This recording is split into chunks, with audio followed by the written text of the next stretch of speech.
नमस्कार दोस्तों, बहुत बहुत स्वागत है आप सभी का शुभम क्लासेस में।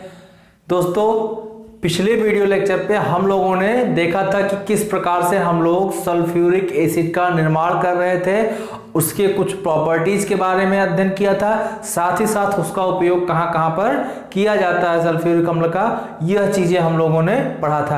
तो सिर्फ आपके सिलेबस में अब की बार सिर्फ एक ही बचा हुआ है, संपर्क विधि के द्वारा सल्फ्यूरिक अम्ल का निर्माण। तो वो चीज हमने एक ही प्रोसेस था तो वो पढ़ लिया था। इसके अलावा भी कई प्रोसेस हैं लेकिन वो आपके सिलेबस में नहीं था, इस वजह से हमने उसको डिस्कस नहीं किया, क्योंकि दोस्तों सीमित पढ़ना है हमें, जो पढ़ना सेलेक्टिव पढ़ना है, जिससे हम अपने बोर्ड एग्जाम में कम मेहनत में जो भी मेहनत करना हमें एक सही डायरेक्शन में करें, सीधे डायरेक्शन में करें और ज्यादा से ज्यादा नंबर को गेन कर सकें। इस वजह से मैंने जो है आपको पूरा कंप्लीट नहीं पढ़ाया। तो चलिए दोस्तों, आगे हम लोग बढ़ते हैं। आज के इस वीडियो सेशन में हम लोग पढ़ेंगे वर्ग 17 के तत्वों का अध्ययन करेंगे। ठीक है, किस वर्ग का अध्ययन करेंगे? वर्ग 17 का अध्ययन करेंगे। तो दोस्तों, इस में जो आपके 5 तत्व पाए जाते हैं, जिसमें 4 प्रमुख तत्व होते हैं। आइए हम लोग उनका अध्ययन करते हैं। वीडियो स्टार्ट करने से पहले दोस्तों आप लोगों से एक बात कहना चाहूंगा, अगर आपको वीडियो पसंद आता है तो खटाखट लाइक करना स्टार्ट कर दीजिएगा,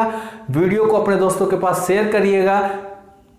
एक और बात, पिछले वीडियो सेशन में जब मैंने बात किया था तो एक शायद जब मैं वर्ग 16 में पढ़ा रहा था तो वहां पे मुझसे एक मिस्टेक हुआ था एक रिएक्शन को बैलेंस करने में। ठीक है, एक रिएक्शन को बैलेंस करने में, हालांकि कुछ बच्चों ने उसको पकड़ा भी, तो बहुत अच्छी बात है और मैं बधाई देना चाहता हूं उन छात्रों को जिन्होंने उस चीज को ध्यान दिया।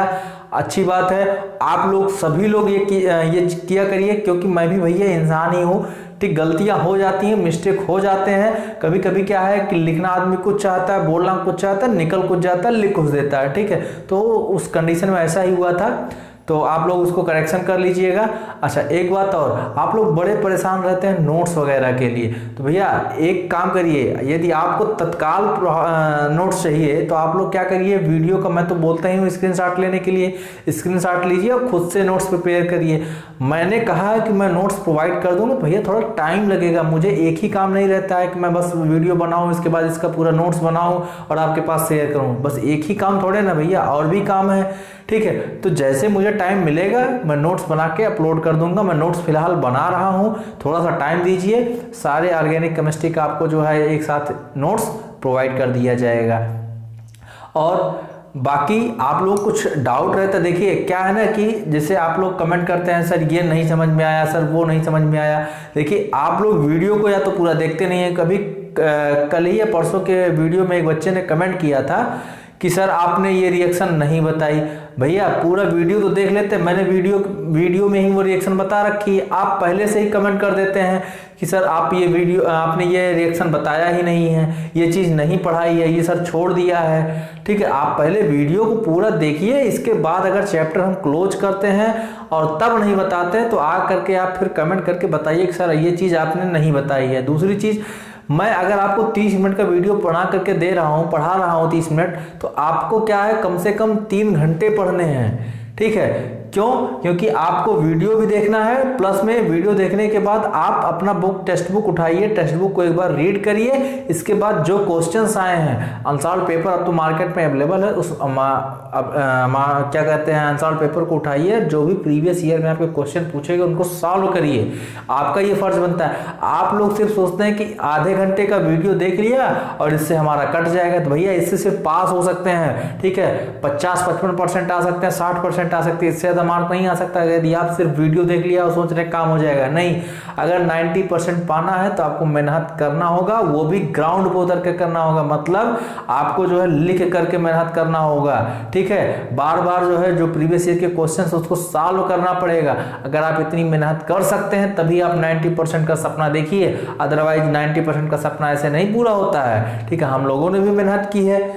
ठीक, एक कहावत भी है, खैर कहावत नहीं कहूँगा, बाकी आप लोग समझदार हैं, बोर्ड एग्जाम देने जा रहे हैं, 12th में है तो काफ़ी कुछ समझदार हैं। चलिए हम लोग आज का वीडियो स्टार्ट करते हैं। हम बात करने वाले हैं वर्ग 17 के तत्वों का। तो भैया जो वर्ग 17 में मैंने आपको बताया कि 4 तत्व होते हैं, 4 तत्व प्रमुख होते हैं, बाकी ऐसे तो 5 तत्व पाए जाते हैं। कौन कौन से? फ्लोरीन, क्लोरीन, ब्रोमीन, आयोडीन और एस्टेटाइन। ठीक है, FClBrIAT। ठीक, ये इसका प्रतीक चिन्ह हो गया। अच्छा, आप लोग सोच रहे होंगे कि इसको याद करने का सर कोई शॉर्ट ट्रिक है क्या? हाँ बिल्कुल है भैया। ठीक है, कौन सा शॉर्ट ट्रिक है? देखिए बहुत ही फनी है, बहुत ही फनी है। फिर कल बाहर आई आंटी, फिर कल बाहर आई आंटी। ये आप जो है इसका शॉर्ट ट्रिक है। फिर का मतलब फ्लोरीन से, कल का मतलब क्लोरीन से, बाहर का मतलब ब्रोमीन से, आई का मतलब आयोडीन से, आंटी का मतलब एस्टाटाइन से। बात समझ में है भैया? तो ये जो है हमारा आज का शॉर्ट ट्रिक है। ठीक है, जिसके माध्यम से हम वर्ग 17 के तत्वों को याद कर सकते हैं। ठीक है, शॉर्ट ट्रिक के माध्यम से हम लोग वर्ग 17 के तत्वों को याद कर सकते हैं। इतनी चीज उम्मीद करते हैं आप सभी लोग को समझ में आई होगी। फिर कल बाहर आई आंटी, बस आपको ये याद रख लेना है। अगर आपको ये मेनोमी याद है, ठीक है, तो अगर ये मोनोमी की आपको याद है तो इससे आप बड़े आसानी के साथ सारे तत्वों के नाम इस ग्रुप के लिख सकते हैं। अच्छा, वर्ग 17 के तत्व को हम लोग एक नाम और देते हैं। क्या नाम देते हैं आप लोग? हैलोजन परिवार के, हैलोजन परिवार के तत्व, ये नाम दिया जाता है। क्या नाम दिया जाता है? हैलोजन परिवार के तत्व या हैलोजन फैमिली के तत्व या फ्लोरीन फैमिली के तत्व भी इसको बोला जाता है। जैसे आप पिछला इसके पहले वाला जो पढ़े थे उसको ऑक्सीजन फैमिली का तत्व बोला जाता था, इसी तरीके से इसको हम लोग हैलोजन परिवार का तत्व बोलते हैं। ठीक है, तो देखिए अब यह हैलोजन शब्द जो है, यह हैलोजन शब्द अगर आप देख रहे हो तो इसको हम लोग इंग्लिश में लिखते हैं HALOGEN। ठीक है, हैलोजन यही तो लिखते हैं। अब हैलोजन ग्रीक भाषा का शब्द है। अगर ये ग्रीक भाषा का शब्द है तो ग्रीक भाषा में खास बात क्या होती है? ग्रीक भाषा के जो बने हुए शब्द होते हैं दो या दो से अधिक पार्टों में टूट जाते हैं। ठीक है, दो पार्ट में टूट जाता है।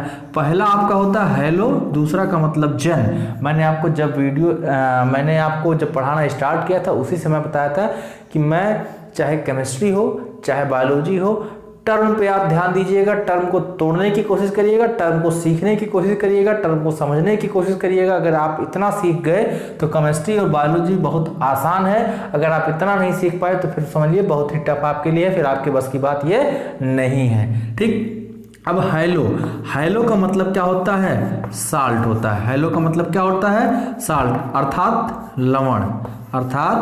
लवण। जेनेसिस का मतलब होता है टू फॉर्म, अर्थात इसका मतलब होता है बनाने वाला। ठीक है, तो हमारा हैलोजन क्या होता है? लवण बनाने वाला। हैलोजन का जो शाब्दिक अर्थ होता है लवण बनाने वाला होता है। ठीक है, इसी वजह से हम लोग इसको क्या बोलते हैं? हैलोजन परिवार का तत्व बोला जाता है। बात समझ में आई इतनी? अच्छा, इसके आगे हम लोग बढ़े तो अब हम लोग देख सकते हैं इसका परमाणु क्रमांक कितना होता है। जो आपके जो 5 तत्व हैं ये, इनका परमाणु क्रमांक कितना होता है? तो पहले आपका जो है फ्लोरीन है, फ्लोरीन का परमाणु क्रमांक कितना होता है? 9 होता है। अच्छा, इसमें 8 जोड़ दीजिए तो आपका क्लोरीन का आ जाएगा, तो 9 में 8 जोड़ेंगे तो आप कितना आ जाएगा? 17 किसका होता है? क्लोरीन का परमाणु क्रमांक होता है। अच्छा, इसमें आप अगर 18 ऐड कर देते हैं, तो ब्रोमीन का आ जाएगा। 17 में अगर 18 ऐड करेंगे तो कितना आ जाएगा? 35। अब इसमें अगर फिर से हम 18 ऐड कर देते हैं तो आपका आयोडीन का आ जाएगा। तो आयोडीन का कितना होता है भैया? 53। अच्छा, इसमें अगर हम लोग 32 ऐड कर देते हैं तो आपका एस्टेटाइन का आ जाता है। 32 अगर ऐड करेंगे तो आ गया कितना? 85। ठीक है, तो इस तरीके से हम लोगों ने फ्लोरीन का एटॉमिक नंबर 9 लिखा है, क्लोरीन का एटॉमिक नंबर निकाला 17, ब्रोमीन का एटॉमिक नंबर 35, आयोडीन का एटॉमिक नंबर 53 और एस्टेटाइन का एटॉमिक नंबर 85 निकाला। बात समझ में आई भैया? चलिए, अब एक चीज और, जितने भी आपके फ्लोरीन या हैलोजन परिवार के तत्व होते हैं सबके सब क्या होते हैं? अधातु। सबके सब क्या होते हैं? अधातु होते हैं। क्या होते हैं भैया? अधातु होते हैं। ठीक है, बात समझ में आई? और अधातु के क्या क्या गुण होते हैं आप लोगों को उम्मीद करते हैं अच्छे से पता होगा। आप लोगों ने पिछली कक्षाओं में ये सारी चीजें पढ़ी होंगी। एक और चीज, जो आपका फ्लोरीन और क्लोरीन होता है, ठीक है, जो आपका फ्लोरीन और क्लोरीन होता है, यह जो है किस अवस्था में पाया जाता है? गैसीय अवस्था में पाया जाता है। गैसीय अवस्था में पाया जाता है। कौन? फ्लोरीन और क्लोरीन कैसी अवस्था में पाया जाता है? गैसीय अवस्था में पाया जाता है। ब्रोमीन जबकि आपका क्या है? द्रव अवस्था में पाया जाता है। ब्रोमीन किस अवस्था में पाया जाता है? लिक्विड स्टेट में। वहीं पर आयोडीन आपका किस अवस्था में पाया जाएगा? ठोस अवस्था में पाया जाता है। जबकि एस्टाटाइन की बात करते हैं तो ये क्या है? रेडियो एक्टिव है। क्या है? रेडियो एक्टिव है। ठीक है, रेडियो एक्टिव, ये भी ठोस ही गैसीय अवस्था में रहता है। सॉरी, रेडियो एक्टिव गैसीय अवस्था में प्रेजेंट रहता है। तो आप उम्मीद करते हैं ये चीज़ भी आप लोगों को समझ में आ गई होगी। तो आप देखते होंगे बहुत सारे जो है साल्ट बनते हैं, उसमें मैक्सिमम आपका क्लोराइड आयन रहता है, फ्लोराइड, ब्रोम, ठीक है, ये सारी चीज़ें आपकी रहती हैं। इनके माध्यम से जो है हम लोग विभिन्न सारे जो है, जैसे आप लोग अगर बात करते हैं हम लोग विभिन्न प्रकार के लवणों की, जैसे आप NaCl लेते हैं, NaCl, KCl, ठीक है, तो इसमें आप देख रहे होंगे दोनों में आपका क्या है? क्लोराइड आयन है। तो ये क्या है? लवण है भाई। NaCl क्या है? लवण है। अधिकतर ये क्या होते हैं? समुद्रों में पाए जाते हैं। ठीक है, समुद्र में जो है ये लवण जो हाइड्रोजन समूह के तत्व होते हैं, ये एस्टाटाइन को छोड़ दिया जाए तो बाकी जो होते हैं समुद्रों में जो है ये मैक्सिमम लवण के रूप में प्रेजेंट रहते हैं, चाहे आपका KCl के फॉर्म में हो, NaCl के फॉर्म में हो। इसीलिए आपका जो समुद्री जल जो होता है वह नमकीन अथवा खारा होता है। बात समझ में आई भैया? तो आइए अब हम लोग इसके आगे बढ़ते हैं। तो अब हम लोग इसका देखते हैं इलेक्ट्रॉनिक कॉन्फ़िगरेशन, यानी कि इलेक्ट्रॉनिक विन्यास किस प्रकार से निकालते हैं। तो चलिए देखते हैं हम लोग हाइड्रोजन परिवार के जितने तत्व हैं सबका इलेक्ट्रॉनिक कॉन्फ़िगरेशन निकालते हैं।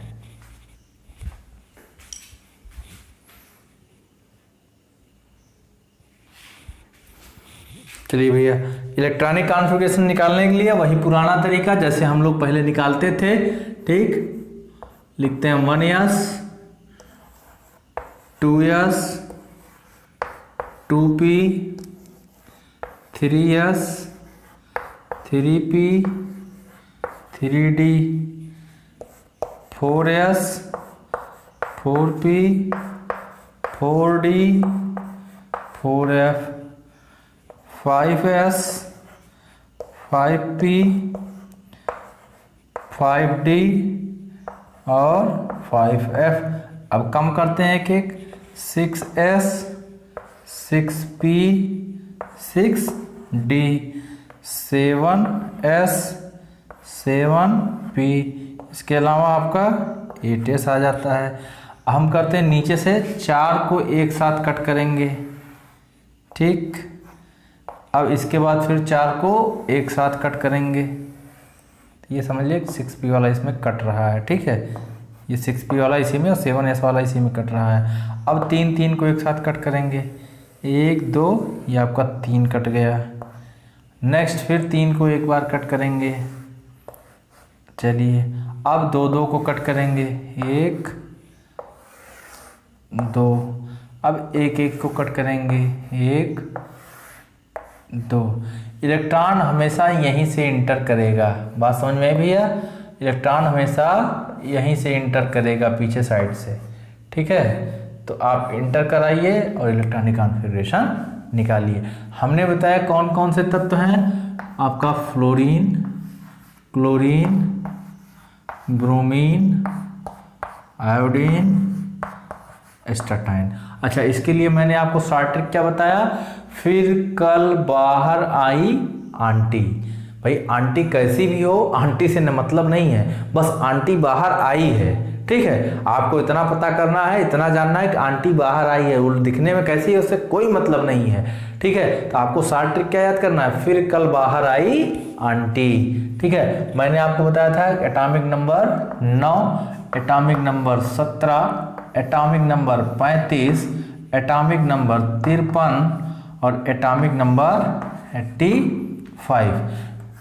फ्लोरीन का जब हम लोग इलेक्ट्रॉनिक कॉन्फ़िगरेशन करते हैं तो आता है 1s2 2s2 2p 2p5। ठीक, यहाँ पर जब हम लोग इलेक्ट्रॉनिक कॉन्फ़िगरेशन करेंगे तो क्लोरीन का 1s2 2s2 2p6 3s2 और 3p5। इसके अलावा जब हम लोग ब्रोमीन का करते हैं तो 1s2 2s2 2p6 3s2 3p6 4s2 3d10 और इसके अलावा 3d10 के बाद 4p5। ठीक, नेक्स्ट आते हैं हम लोग आयोडीन पर 1s2 2s2 2p6 3s2 3p6 4s2 3d10 4p6 5s2। इसके बाद 5s2 के बाद 4d10 के बाद 5p5। ठीक है, अगर आप काउंट कर लिए 2 2 4 6 10 2 12 6 18 2 20 10 30 6 36 2 38 10 48 5 53। ठीक है, एक्स्ट्रा टाइम की बात करते हैं तो 1s2 2s2 2p6 3s2 3p6 4s2 3d10 4p6 5s2 3d10 5p6। आपका 54 तक हो गया।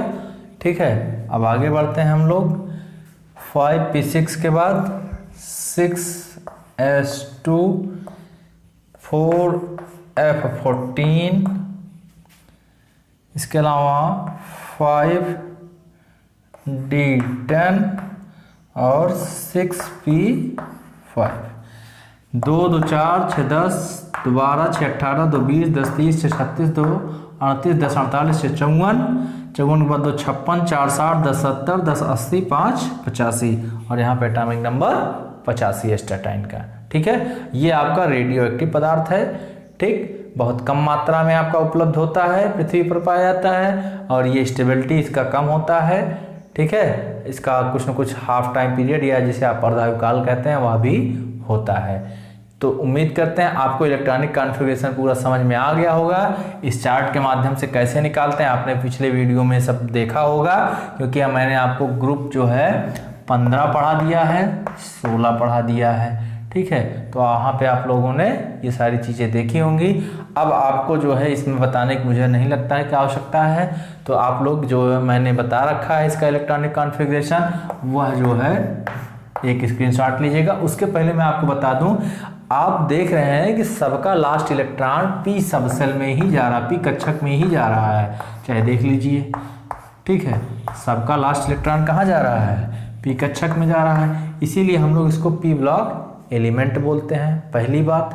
दूसरी बात, हमने बताया कि यह लवण बनाते हैं, इसलिए इसको हैलोजन बोला जाता है। भाई हैलो का मतलब लवण होता है, साल्ट होता है, जन का मतलब जेनेसिस होता है, टू फॉर्म होता है। अगर जेनेसिस होगी मतलब फॉर्मेशन होगा तो भी हम क्या बोलेंगे, उसको लवण बनाने वाला ग्रुप बोलेंगे।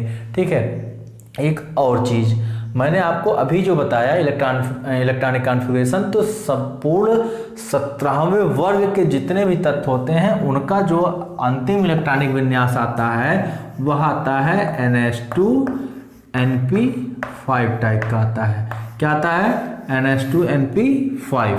ठीक है, NH2 मतलब S सब सेल में 2 इलेक्ट्रॉन और P सब सेल में 5 इलेक्ट्रॉन। ठीक, तो ये आता है आपका किसका, वर्ग 17 के तत्वों का जो सामान्य इलेक्ट्रॉनिक विन्यास होता है वह NH2NP5 टाइप का होता है। इसको फॉलो करते हैं, बात समझ में आई भैया। तो इस तरीके से आप लोग इसका जो है एक स्क्रीनशॉट ले लीजिएगा। मैं हट जा रहा हूँ। ठीक है, आप लोग इसका स्क्रीनशॉट ले लीजिए। तो उम्मीद करते हैं आप सभी लोगों ने इसका स्क्रीनशॉट ले लिया होगा। तो आइए हम लोग इसके जो है आयनिक त्रिज्या, आयनन त्रिज्या की बात कर लेते हैं। ठीक है, किसकी बात कर लेते हैं आप? आयन त्रिज्या की बात कर लेते हैं, आयन त्रिज्या की बात कर लेते हैं। अभी यहाँ पर आप देख रहे हैं एक कोस दो कोस, क्योंकि दो के आगे तीन कहीं लिखा गया है, तीन मेंशन ही नहीं है। इसका मतलब आपका फ्लोरीन में सिर्फ क्या होगा? दो ही कोस होंगे। कितने कोस होंगे? एक कोस ये, दूसरा कोस ये, और ये आपका फ्लोरीन का नाभिक। ठीक, अब बताया गया है कि इसमें दो कोस होंगे। पहले कोस में आपका सिर्फ 2 इलेक्ट्रॉन है, दूसरे कोस में आपके कितने इलेक्ट्रॉन हैं? दूसरे कोस में आपके कितने इलेक्ट्रॉन हैं? 7 इलेक्ट्रॉन टोटल हैं। 2 2 4 2 6, अच्छा एक यहाँ से हटा दीजिएगा। ठीक है, 7 इलेक्ट्रॉन हैं। अब आप यहाँ पर देख रहे हैं कि फ्लोरीन में सिर्फ और सिर्फ 2 कोस हैं। पहला कोस ये, दूसरा कोस ये, सिर्फ 2 कोस देख रहे थे। कहाँ पे आप? फ्लोरीन में। अच्छा, यहाँ पर क्लोरीन की अगर बात करते हैं तो 1 2 और ये डिजिट तीसरा वाला भी तो लिखा गया है। तो आप देख रहे हैं दूसरे वाले में, पहले वाले में 2 इलेक्ट्रॉन, दूसरे वाले में 6 और 2 8 इलेक्ट्रॉन। यहाँ 8 है, यहाँ पर 2 है, तीसरे वाले में 2 और 5 मिलाकर कितने हुए? 7। तो यानी कि 3 हमारा जो है 3 कोस बनेगा किसमें? क्लोरीन में। क्लोरीन में कितना? ये आपका 1 2 ये 3। ठीक है, ये आपका क्लोरीन हो गया, ये आपका जो है तीसरा कोस हो गया। अब आप देख रहे हैं पहले कोस में 2 इलेक्ट्रॉन, दूसरे कोस में 8 इलेक्ट्रॉन, 4 हो गए, 5 6 7 ये 8 इलेक्ट्रॉन हो गए। और वाहितम कोस में या तीसरे कोस में कितने इलेक्ट्रॉन? सिर्फ जो है 7 इलेक्ट्रॉन की बात की जा रही है। तो 1 2 3 4 5 6 और ये 7। तो इस तरीके से देख रहे हैं कि यहाँ पर लेकिन 3 कोस है। पहला कोस आपका, सॉरी यहाँ पे हमने बना दिया है, ये जो है ये आपका नाभिक है, ये आपका नाभिक है, इलेक्ट्रॉन यहाँ बना दे रहे हैं। ठीक है, तो आप पहला कोस, दूसरा कोस, तीसरा कोस। ठीक है, तो यानी कि अब जब देख रहे हैं कि आप ग्रुप में टॉप टू बॉटम चलते हैं, यानी कि ऊपर से जब नीचे चलते हैं, तो आप देख रहे होंगे कि कोषों की संख्या बढ़ रही है। इसके लिए इसके आयनिक त्रिज्या क्या कर रही है? परमाणु और आयनिक त्रिज्या क्या करती है? बढ़ जाती है। मतलब नाभिक से लेकर के वाह्यतम कोष के बीच की दूरी बढ़ जाती है, इसीलिए इसकी आयनिक और परमाणु त्रिज्या क्या करती है? बढ़ जाती है। बात समझ में आई भैया? किसकी? जब हम लोग हाइड्रोजन समूह में टॉप टू बॉटम चलते हैं या ऊपर से नीचे चलते हैं। चलिए हम लोग इसकी नेक्स्ट प्रॉपर्टी देख लेते हैं।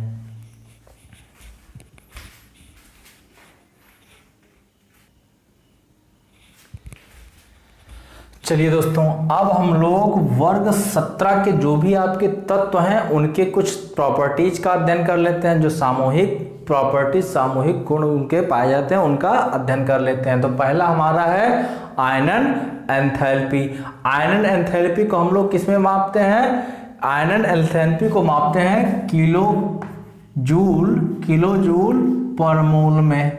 किस में मापते हैं? किलोजूल पर मोल में। तो जो आपकी आयनन एंथैल्पी होती है वह जो है फ्लोरीन, क्लोरीन, ब्रोमीन तथा आयोडीन सबकी अलग अलग होती है। तो आयनन एंथैल्पी क्या होता है? जब हम लोग टॉप टू बॉटम चलते हैं, मतलब फ्लोरीन, क्लोरीन, ब्रोमीन, आयोडीन, जब हम लोग समूह में नीचे आते हैं तो आयनन एंथैल्पी का मान क्या होता है? घटता जाता है। क्या होता है? घटता जाता है। जैसा कि आपको फ्लोरीन का पता है कि इसका जो है आयनन एंथैल्पी कितना होता है? 1680 होता है। वहीं पर आपके क्लोरीन के आयनन एंथैल्पी कितनी होती है? 1256 किलोजूल पर मोल होती है। इसके अलावा जो है आपका ब्रोमीन का 1142 और आयोडीन का 1008 होता है। 1008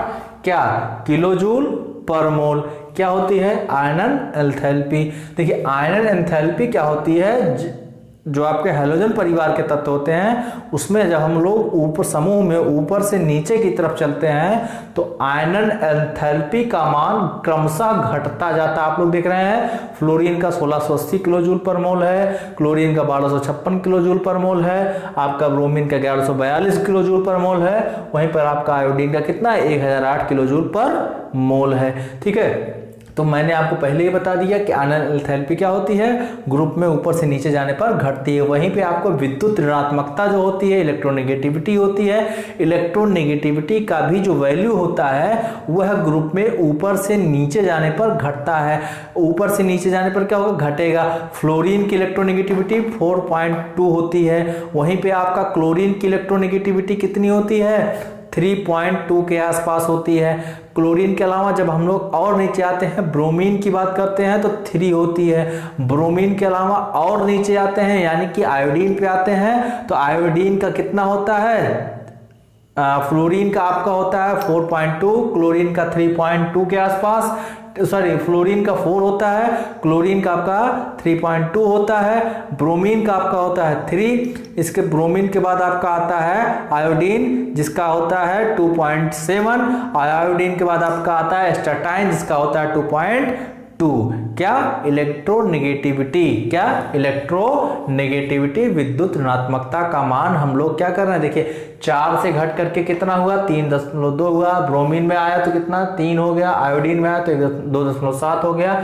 स्टैटाइन में आया तो 2.2 हो गया। यानी कि जो है विद्युत ऋणात्मकता का मान क्रमशः घटता जाता है। इसके अलावा नेक्स्ट है आपका क्वथनांक। तो क्वथनांक पर क्या असर पड़ता है, जब हम लोग हाइड्रोजन समूह में टॉप टू बॉटम चलते हैं तो टॉप टू बॉटम चलने पर हाइड्रोजन समूहों में क्वथनांक क्या होगा, बढ़ता जाएगा। क्वथनांक क्या होगा भैया, बढ़ता जाएगा। जैसे क्वथनांक फ्लोरीन का कितना होता है 84 डिग्री केल्विन होता है, कितना होता है 84 डिग्री केल्विन। वहीं पे आपके क्लोरीन का जो है होता है कितना 239 डिग्री केल्विन, कितना 239 डिग्री केल्विन। इसके अलावा जो आपका ब्रोमीन है, ब्रोमीन का कितना होता है, ब्रोमीन का होता है 332 डिग्री केल्विन, 332 डिग्री केल्विन। वहीं आपका आयोडीन की बात करते हैं तो होता है 458 डिग्री केल्विन, कितना होता है 458 डिग्री केल्विन। क्या क्वथनांक होता है। देखिए आप लोग देख रहे होंगे कि जैसे जैसे हम लोग ग्रुप में नीचे की तरफ आ रहे हैं यानी कि टॉप टू बॉटम आ रहे हैं, वैसे वैसे फ्लोरीन का क्वथनांक 84 था, यहाँ पे 239 केल्विन हो गया, ब्रोमीन में आए तो 332 हो गया, यहाँ पर आयोडीन में आए तो 458 हो गया केल्विन। ठीक है, तो हम लोग का क्वथनांक क्या हो रहा है, क्रमशः बढ़ रहा है। बात समझ में है भैया, क्वथनांक क्या हो रहा है, बढ़ रहा है। वहीं पर हम लोग गलनांक की बात करते हैं तो गलनांक भी क्या होता है, गलनांक भी क्या होता है, बढ़ता है। गलनांक क्या होता है, बढ़ता है। ठीक है, FClBrI, ठीक है, फ्लोरीन, क्लोरीन, ब्रोमीन और आयोडीन। फ्लोरीन का जो होता है 54 डिग्री केल्विन होता है, वहीं पर आपके क्लोरीन का जो होता है 172 डिग्री केल्विन होता है, 172 डिग्री केल्विन होता है। आपके ब्रोमीन का होता है 265 डिग्री केल्विन, 265 डिग्री केल्विन, जबकि 386 किसका होता है, 386 डिग्री केल्विन किसका होता है, आयोडीन का होता है। तो जो है हमारा गलनांक क्या हो रहा है, क्रमशः बढ़ रहा है। क्वथनांक भी क्रमशः बढ़ रहा है। ऊपर दोनों क्या होते क्रमशः घट रहे थे, आयनन एंथैल्पी और विद्युत ऋणात्मकता घट रही थी। आपका क्वथनांक और गलनांक क्या होते हैं, क्रमशः बढ़ते हैं। ये दोनों घट रहे थे, ये दोनों बढ़ रहे हैं। इसके अलावा हम लोग इसके घनत्व की बात करते हैं तो जो घनत्व होता है भैया वह भी क्या होता है, धीरे धीरे बढ़ता रहता है। ठीक है, फ्लोरीन का 1.5, ठीक है, इसके अलावा जो है आपका क्लोरीन का 1.66, ब्रोमीन का 1.39 और इसके बाद जो है आपका आयोडीन का 4.94 होता है। अच्छा, घनत्व को मापते हैं हम लोग किसमें, ग्राम पर सेंटीमीटर क्यूब में मापते हैं। किसमें, ग्राम पर सेंटीमीटर क्यूब में मापते हैं। बात समझ में आई भैया। वहीं पर आपका बंध वियोजन एंथैल्पी जो होता है, यानी कि बॉन्ड डिसोसिएशन एंथैल्पी जो होती है, वह क्रमशः ऊपर से जब हम लोग नीचे जाते हैं तो हैलोजन समूहों में बढ़ती जाती है। क्यों बढ़ती जाती है?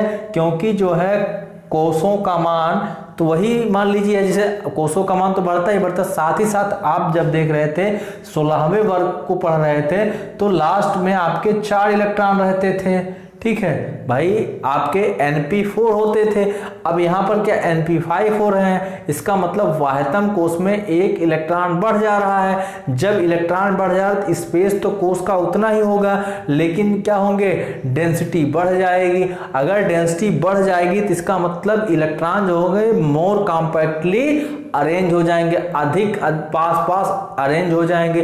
तो उनको तोड़ने के लिए हमें एनर्जी की आवश्यकता ज़्यादा होती है, इसलिए बॉन्ड डिसोसिएशन एंथैल्पी क्या होती है, हम लोग जब जो है टॉप टू बॉटम चलते हैं तो क्या होती है, बढ़ती है। क्या होती है, बढ़ती है। बात समझ में भैया, बढ़ती है। कौन, बंध वियोजन एंथैल्पी। इसके अलावा आपका ऑक्सीकरण आता है, तो यह जो है आपको फ्लोरीन को छोड़ करके बाकी जो है आपका +1 -1, इसके अलावा ऑक्सीकरण संख्या +3 +5 +7 ऑक्सीकरण संख्या को ये सभी प्रदर्शित करते हैं। तो आइए हम लोग देख लेते हैं किस प्रकार से हम लोग कह सकते हैं कि +1 -1 +3 +5 +7 ऑक्सीकरण संख्या प्रदर्शित की जाती है। एक चीज और भैया, जो आपका फ्लोरीन है, ये आपके जितने पीरियोडिक टेबल में जितने भी एलिमेंट हैं सबसे ज़्यादा इलेक्ट्रोनेगेटिव होता है। क्या होता है, अच्छा एक चीज़, सॉरी भाई, आप लोग स्क्रीनशॉट जो है थोड़ा सा बैक करके ले लीजिएगा। ठीक है, इसका जो है स्क्रीनशॉट आप लोग बैक करके ले लीजिएगा, माफ़ करिएगा मैं भूल गया था, इसको मिटाने लगा था। ठीक है, आप लोग थोड़ा सा बैक करिएगा और बैक करके जो है इसका स्क्रीनशॉट ले लीजिएगा। ठीक है भैया, स्क्रीनशॉट आप लोग ले लीजिएगा थोड़ा सा बैक करके, मैं भूल गया था। चलिए, अब यहाँ पे ऑक्सीकरण संख्या की बात कर रहे हैं, ऑक्सीकरण अवस्था की बात कर रहे हैं। तो जो ऑक्सीकरण अवस्था होगा, ऑक्सीडेशन स्टेट होगा, आइए हम लोग उसको देख लेते हैं किस प्रकार से जो है हम लोग निकालते हैं ऑक्सीकरण अवस्था। तो अभी अभी आप लोगों ने एक क्लोरीन का इलेक्ट्रॉनिक कॉन्फ़िगरेशन लिखा था। क्या लिखा था, 1s2 2s2 2p6 3s2 और 3p5 लिखा था। कुछ इस टाइप से आप लोगों ने इसका इलेक्ट्रॉनिक कॉन्फ़िगरेशन लिखा था। अगर याद आ रहा हो तो यही तो लिखा था electronic configuration, 1s2 2s2 2p6 3s2 3p5 लिखा था। अभी हमने आपको बताया कि यहाँ पर जो होता है P के वाह्यतम कोष में हमने बताया कि इतने इलेक्ट्रॉन थे, 5 इलेक्ट्रॉन आपके बताए। अब हमने बताया कि इसका जो जनरल होता है, जो जनरल फार्मूला होता है, जनरल इलेक्ट्रॉनिक कॉन्फ़िगरेशन होता है, वो NH2 NP5 ND0 टाइप का होता है। कितना होता है, ND0 टाइप का होता है। वैकेंट d ऑर्बिटल इसमें उपस्थित रहता है। तो इसका हम ND0 लिखें या ना लिखें, लेकिन जब हम लोग इसके ऑक्सीकरण अवस्था की बात करते हैं तो यहाँ पर हम लोग इसको ND0 मेंशन कर लेते हैं, या 3D0 जो है मेंशन कर लेते हैं, क्योंकि भाई वाह्यतम कोष में आपके यहीं तक गया, D का नौबत ही नहीं आया। ठीक है, तो इसलिए इसको 0 हमने लिख लिया। अब क्या करते हैं, S वाले में आपका सिर्फ जो है S उपकोष में 1 कक्षक, P उपकोष में आपके 3 कक्षक होते हैं, ये आपके 3 कक्षक हो गए। D उपकोष में आपके 5 कक्षक होते हैं, 2 3 4 और ये 5। ठीक है, अब सब में क्या करिए, इलेक्ट्रॉनों को भर दीजिए जैसे जिसमें इलेक्ट्रॉन भरे हुए थे। ठीक, आप देख रहे हैं 3s में 2 इलेक्ट्रॉन है, इसका मतलब पहला अगर क्लॉकवाइज है, दूसरा कैसा रहेगा, एंटी क्लॉकवाइज। अभी आपका 3p में 5 इलेक्ट्रॉन है, तो पहला आप जब शुरू में करिए तो क्लॉकवाइज सब में 1-1 कर दीजिए, सब में क्लॉकवाइज में 1-1 हो गया, 3 हो गए, चौथा इलेक्ट्रॉन यहाँ, 5वां इलेक्ट्रॉन यहाँ। ठीक, अभी आप जो है 3D वाले में आप देख रहे हैं कि कोई भी नहीं है, तो इसका मतलब यहाँ हो गया कि सिर्फ एक अयुग्मित इलेक्ट्रॉन है, इसलिए यह जो है +1 और -1 ऑक्सीडेशन नंबर को रिप्रेजेंट करेगा।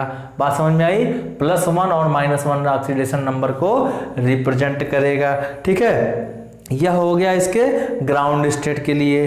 ठीक, नेक्स्ट है आपका जब इसका पहला इलेक्ट्रॉन जो होगा उत्तेजित होगा। अगर पहला इलेक्ट्रॉन उत्तेजित होगा तो यहां से क्या होगा, यहां से क्या होगा, यह इलेक्ट्रॉन जंप करेगा, यहां जाएगा। भाई यह ग्राउंड स्टेट है, जीएस इसको बोलते हैं ground state, first excited state, first excited, ES first बोलते हैं इसको, ईएस फर्स्ट बोला जाता है। ठीक है, अब यहां पर क्या होगा, यहां पर तो 2 इलेक्ट्रॉन एस वाले में रहेंगे, पी वाले में से क्या करेगा, पी वाले में से क्या करेगा, ये एक इलेक्ट्रॉन जंप करके यहां चला जाएगा, तो बचेगा क्या, कुछ इस टाइप से बचेगा आपका पी में इलेक्ट्रॉन, इस टाइप से यहां से एक इलेक्ट्रॉन जंप करके डी वाले में चला गया, जो वैकेंट डी ऑर्बिटल है वहां चला गया, 1 2 3 4 5। ठीक है, अब यहाँ एक इलेक्ट्रॉन चला गया। अब आप देख रहे हैं अयुग्मित इलेक्ट्रॉनों की संख्या कितनी होगी, 1 2 3, तो यहाँ पर +3 ऑक्सीडेशन अवस्था को प्रदर्शित करता है। यह फर्स्ट एक्साइटेड स्टेट था। अगर आप लोग सेकंड एक्साइटेड स्टेट की बात कर लेते हैं, सेकंड एक्साइटेड स्टेट की बात कर लेते हैं, तो ये वाला इलेक्ट्रॉन जो है जंप करके इस कक्षक में चला जाता है, तो उस कंडीशन में क्या आता है आपका, इस टाइप से कुछ हो जाता है इलेक्ट्रॉनिक कॉन्फ़िगरेशन, 1 2 3। ठीक है, यहाँ पर आपका जो है एक इलेक्ट्रॉन, यहाँ पर एक इलेक्ट्रॉन, यहाँ पर एक इलेक्ट्रॉन, और डी वाले में आप क्या हो जाएंगे, कुल मिलाकर के 2 इलेक्ट्रॉन हो जाएंगे। ठीक है, एक इलेक्ट्रॉन इसमें, एक इलेक्ट्रॉन इसमें। ये वाला इलेक्ट्रॉन कहाँ से गया भाई, यही वाला इलेक्ट्रॉन तो निकल करके जंप करके यहाँ गया है। तो यहाँ पर आप लोग देख रहे हैं कि यहाँ पर 1 2 3 4 5 अयुग्मित इलेक्ट्रॉन है, इसलिए ऑक्सीकरण अवस्था 5 को प्रदर्शित करता है। ठीक है, 5 के अलावा यह जो है थर्ड एक्साइटेड स्टेट में क्या होगा, थर्ड एक्साइटेड स्टेट में क्या होगा, यहाँ जो आपका एस ऑर्बिटल में जो इलेक्ट्रॉन उपस्थित होता है, यह जंप करके यहाँ चला जाता है, और जब वहां जाएगा तो कुछ इस टाइप का संरचना प्रदर्शित करेगा। एस में सिर्फ एक इलेक्ट्रॉन, पी में आपके 3 कक्षक और तीनों में आपके एक एक इलेक्ट्रॉन, और डी में आपके 5 कक्षक, ये 5 कक्षक, और 5 में से जो है आपके 3 में एक एक इलेक्ट्रॉन। ठीक है, क्योंकि यह इलेक्ट्रॉन एस वाला जंप करके कहाँ चला गया था, एक्साइटेड स्टेट में आने के बाद यहाँ। तो आप लोग देख रहे हैं 1 2 3 4 5 6 7 अयुग्मित इलेक्ट्रॉनों की संख्या 7 है, इसलिए यह +7 ऑक्सीकरण अवस्था को भी प्रदर्शित करते हैं। बात समझ में आई। तो सिर्फ यह वाली सिचुएशन फ्लोरीन में नहीं पाई जाएगी, क्योंकि जो है आप लोग जब यहाँ पे इलेक्ट्रॉनिक कॉन्फ़िगरेशन जब करना स्टार्ट करते हैं तो लिखते हैं 1s 2s 2p। जब आप लोग यहाँ पर सिर्फ 2 वाले में p तक ही रहते हैं, लेकिन जब 3 में बढ़ते हैं तो 3s 3p 3 में d, मतलब जब तक कम से कम 3 कोष ना इन्वॉल्व हो आपके रिक्त d ऑर्बिटल नहीं उपस्थित होते हैं। यहाँ पर आप देख रहे हैं 3 कोष इन्वॉल्व हो रहा है, इसलिए यहाँ पर d ऑर्बिटल है। जबकि आप लोग जो फ्लोरीन का इलेक्ट्रॉनिक कॉन्फ़िगरेशन लिखते हैं तो 1s2 2s2 2p5 लिखते हैं। यहाँ पर तीसरा कोष कहीं इन्वॉल्व नहीं हो रहा है, इसलिए इसमें वैकेंट डी ऑर्बिटल उपस्थित नहीं होता है। इस वजह से यह ऑक्सीकरण संख्या को यह शो नहीं करता। आपका फ्लोरीन को छोड़ करके यह जो है बाकी सब में पाया जाता है, जितने आपकी जो है। अच्छा, मैंने आपको जो है एक ट्रिक बताई हाइड्रोजन समूह के, हाइड्रोजन परिवार के तत्वों को याद करने का। क्या बताया फिर कल, क्या बताया था, FCl BrIAT, फिर कल बाहर आई आंटी, फिर कल बाहर आई आंटी। ठीक है, तो ये जो आपका एक ट्रिक हो गया, इसके माध्यम से आपने इसकी सारी प्रॉपर्टीज को देखा। तो एक बार इसका स्क्रीनशॉट आप लोग ले लीजिएगा। ठीक है दोस्तों, आप इसका स्क्रीनशॉट ले लीजिएगा। तो हम लोग मिलते हैं नेक्स्ट वीडियो सेशन में। ठीक है, नेक्स्ट वीडियो सेशन में जब हम लोग मिलेंगे तो इसके जो है भौतिक गुण का थोड़ा सा चर्चा कर लेंगे। इसके अलावा जो भी इसके जो है क्लोरीन वगैरह का निर्माण वगैरह होगा सिलेबस में, तो हम लोग उसको भी देखेंगे। तब तक के लिए